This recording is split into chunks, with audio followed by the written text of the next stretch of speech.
Jai Hind students, welcome back to online English classes. Today we are going to discuss a poem on killing a tree by Giv Patel. So let's have a look at the profile of the author Giv Patel.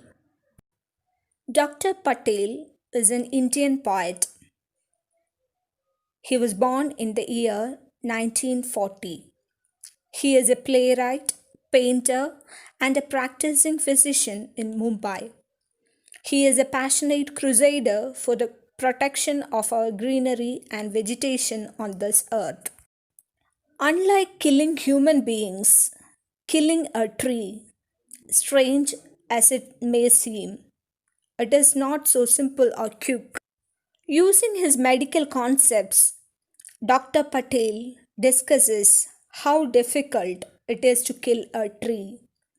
A simple jab with a surgical knife will not work, nor will hacking or chopping kill the tree. The bleeding bark will heal like humans, and fresh twigs will grow again from its leprosy like skin.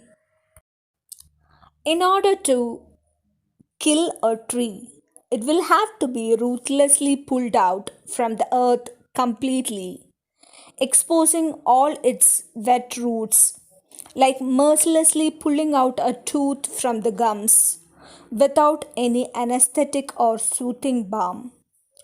The uprooted tree lying, drying, withering, and hardening in the sun is what can kill the tree. Dr. Patel is a conservative who has written this poem with grave irony. Dear children, now it's time for us to listen to the poem on killing a tree by Giv Patel. It takes much time to kill a tree, not a simple jab of the knife will do it. It has grown slowly, consuming the earth, rising out of it, feeding upon its crust, absorbing years of sunlight, air, water, and out of its leprous hide, sprouting leaves. So hack and chop, but this alone won't do it. Not so much pain will do it.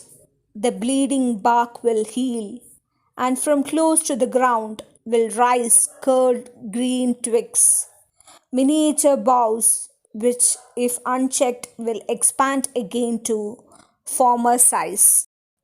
No, the root is to be pulled out of the anchoring earth. It is to be roped, tied, and pulled out, snapped out or pulled out entirely, out from the earth cave, and the strength of the tree exposed, the source, white and wet, the most sensitive, hidden for years inside the earth. Then the matter of scorching and chalking in sun and air, browning, hardening, twisting, withering, and then it is done. In this poem on killing a tree, the poet sensitizes the reader and highlights the fact that trees are living things. He equates trees with humans to convey that trees should not be cut because destroying trees is just like killing a human being. A tree does not die by merely cutting because it regrows from where it is cut. If it has to be destroyed, then it has to be uprooted. Now it's time for us to discuss the poem in detail. It takes much time to kill a tree, not a simple jab of knife will do it. It has grown slowly, consuming the earth, rising out of it, feeding upon its crust, absorbing years of sunlight, air, water, and out of its leprous hide, sprouting leaves. So, what do you mean by the word jab? Zap means sudden rough blow. So leprous hide here refers to discolored bark. So in this poem, the poet is telling us that a simple cut does not destroy a tree. A tree grows gradually.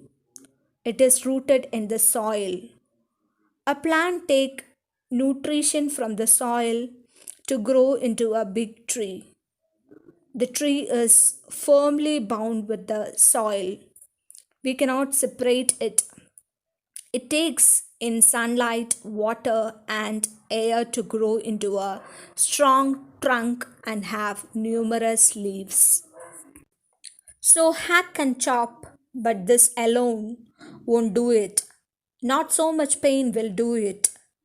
The bleeding bark will heal, and from close to the ground will rise curled green twigs, miniature boughs, which, if unchecked, will expand again to former size. Hack means cut roughly by striking heavy blows. Humans cut and chop the bark of tree into many pieces, but that is not sufficient to destroy the tree. The point of the tree which gets cut gives out sap just like a human being bleeds. Gradually, this wood heals, and from there, new branches start growing again.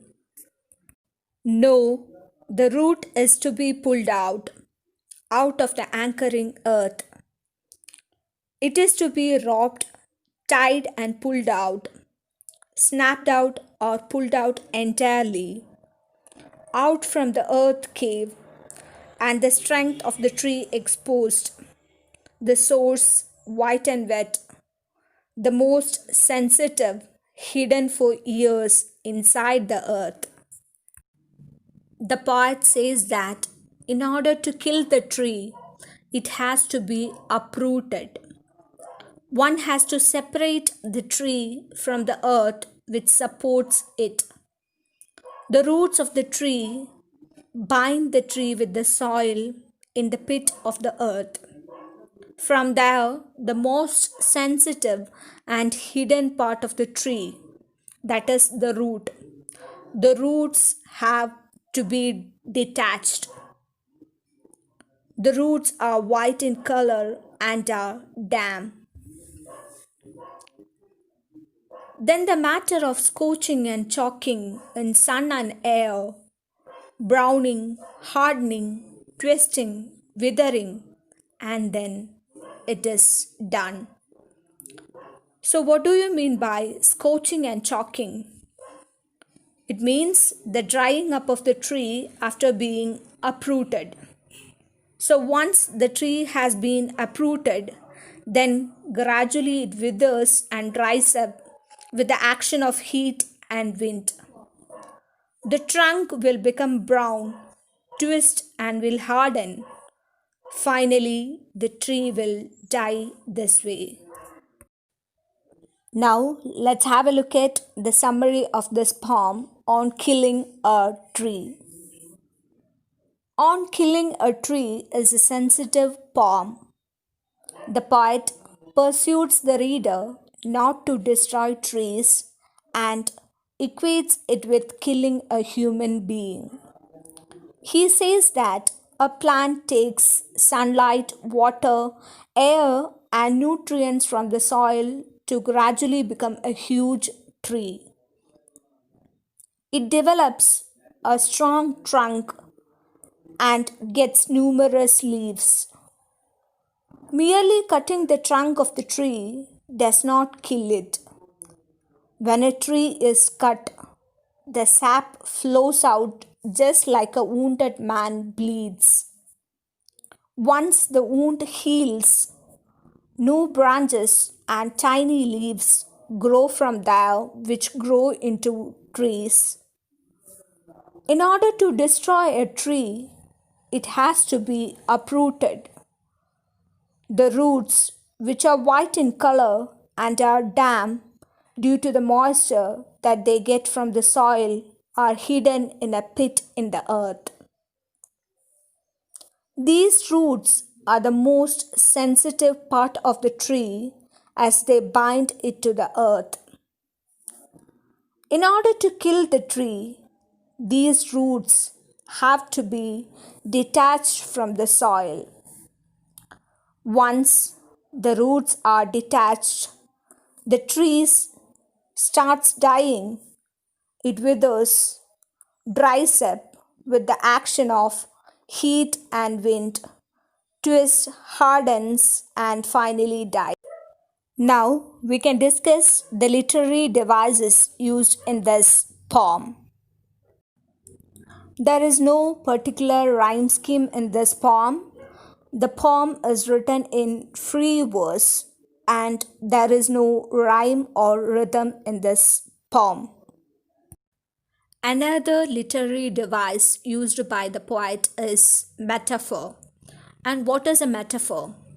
Metaphor means indirect comparison, right?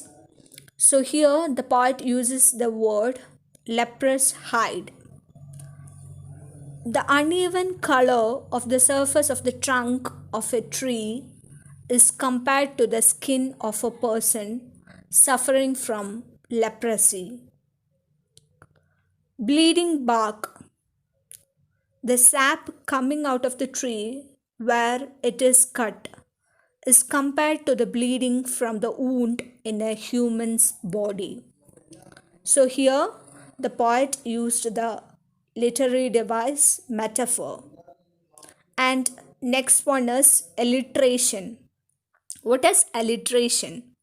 Alliteration means repetition of a consonant sound in two or more closely placed words. Bleeding bark, burr sound is repeated. White and wet, whir sound is repeated. So the last literary device used by the poet is repetition. Repetition means a word or sentence is repeated to lay emphasis on it. So here the poet used the word pulled out for laying emphasis on a particular idea. Now we can discuss the textual question answers of this poem. First question: can a simple jab of the knife kill a tree? Why not? No, a simple jab of the knife cannot kill a tree. The place where the tree is cut will give out sap, and once the wound heals, new branches and leaves will grow from it, which will develop into trees. Second question: how has the tree grown to its full size? List the words suggestive of its life and activity. Answer: the tree has grown by consuming nutrients from the earth, absorbing sunlight, air, and water. The words suggestive of its life and activity are consuming the earth, rising out of it, feeding upon its crust, absorbing years of sunlight, air, and water. So now we can move on to the third question. What is the meaning of bleeding bark? What makes it bleed? Answer: bleeding bark refers to the sap which flows out of the tree's bark where it is cut. The tree bleeds when it is cut with a knife. Next question. The poet says no in the beginning of the third stanza. What does he mean by this?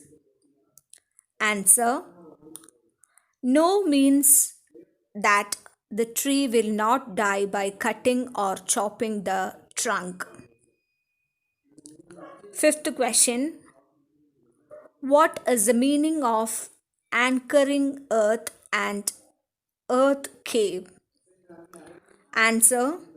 Anchoring earth means the earth supports the tree firmly. Earth cave refers to the pit in the earth where the roots of the tree bind it firmly to the earth. Sixth question. What does he mean by the strength of the tree exposed? The strength of the tree exposed means that upon being uprooted, the most sensitive and important part of the tree, that is, the roots, will no longer remain hidden in the earth. Final question. What finally kills the tree? Answer. The tree dies when it is uprooted. When it is detached from the earth, it withers, hardens, twists, and finally dies. So that's all about the poem on killing a tree by Give Patel. Hope you understood the poem very well. Thank you.